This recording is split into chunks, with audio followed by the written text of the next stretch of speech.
So Rythu Bharosa దేనికి వర్తించదు? Mining, కొండలు గుట్టలు ఉన్న భూమి, అలాగే రియల్ ఎస్టేట్ వెంచర్లు, రహదారులు ఉన్న భూమి, నివాస పారిశ్రామిక వాణిజ్య భూములు, అలాగే నాలా కన్జర్వ్డ్ భూములు, ప్రభుత్వం సేకరించిన భూములకు ఇది వర్తించదు అని ఒక క్లారిటీ ఇచ్చింది రేవంత్ సర్కార్.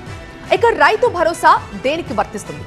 వ్యవసాయ భూమి, అందులోనూ సాగులో ఉన్న భూమికి వర్తిస్తుంది. అయితే ఆ సీజన్లో పంట వేయకపోయినా కూడా సాగులో ఉన్న భూమి అయితే చాలు అని భరోసా ఇస్తున్నారు అధికారులు. మా ప్రతినిధి ప్రభాకర్ ఉన్నారు దీనిపై మరింత సమాచారంతో. ప్రభాకర్, మొత్తానికి రైతు భరోసాకి సంబంధించి ప్రజలకి ఒక క్లారిటీ వచ్చినట్లుగానే భావించవచ్చా? జనవరి 26న ఈ పథకం ప్రారంభం కాబోతుంది. రైతు భరోసా మొట్టమొదటి నిధులు జనవరి 26న జమ కాబోతున్నాయి. కాకపోతే ఇప్పటికీ మీరు చెప్పినట్టు కొన్ని కన్ఫ్యూజన్స్ అయితే తెలంగాణ రైతాంగంలో ఉన్నాయి. అవి సాగు యోగ్యమైన భూములకు మాత్రమే ఇస్తారా, సాగు చేసిన భూములకు మాత్రమే ఇస్తారా అనే దీనిపైన ప్రభుత్వం క్లారిటీతో ఉంది.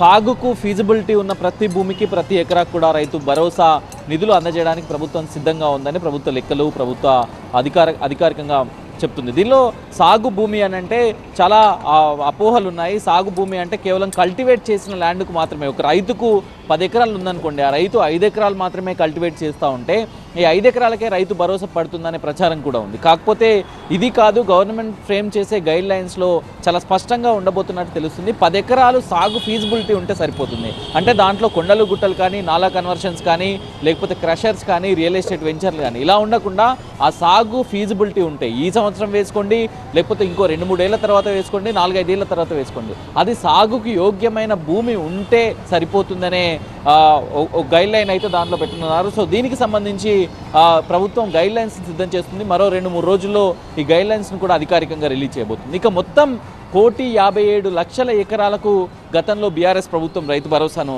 అందించింది. కాకపోతే ఇప్పుడు మాత్రం మొత్తం ఏదైతే ముఖ్యమంత్రి అసెంబ్లీలో చెప్పారో రైతు భరోసాకు సంబంధించి, రైతు బంధుకు సంబంధించి చాలా వరకు కొండలు గుట్టలు, రాళ్ళు రప్పలు, వెంచర్లు, క్రషర్లు, మైనింగ్, నేషనల్ హైవేస్ మీద రైతు బంధు ఇచ్చారు. 21,000 కోట్లు దీనిపైన స్పెండ్ చేశారని చెప్పారు. సో ఇవన్నింటినీ కట్ చేస్తే 1,35,00,000 ఎకరాలకు రైతు బంధు రాబోతుంది, రైతు భరోసా రాబోతుంది. సో దీంట్లో 12 లక్షల కుటుంబాలను గుర్తించారు. సో దీనికోసం గ్రామ సభలను కూడా ప్రభుత్వం ఏర్పాటు చేయనుంది. ప్రతి గ్రామంలో గ్రామ సభను ఏర్పాటు చేసి ఈ భరోసాకు సంబంధించిన గైడ్లైన్స్ ఫ్రేమ్ చేయనుంది. సో మొత్తానికైతే కల్టివేషన్కు ఫీజిబిలిటీ ఉన్న ప్రతి ఎకరాకు కూడా రైతు భరోసాను ఇవ్వడానికైతే ప్రభుత్వం సిద్ధమవుతుంది. సో అఫీషియల్ గైడ్లైన్స్లో కూడా ఇదే చెప్పబోతుంది. దీనిలో ఎలాంటి అపోహలు, అనుమానాలు అవసరం లేదనేది కూడా ప్రభుత్వం చెప్తుంది.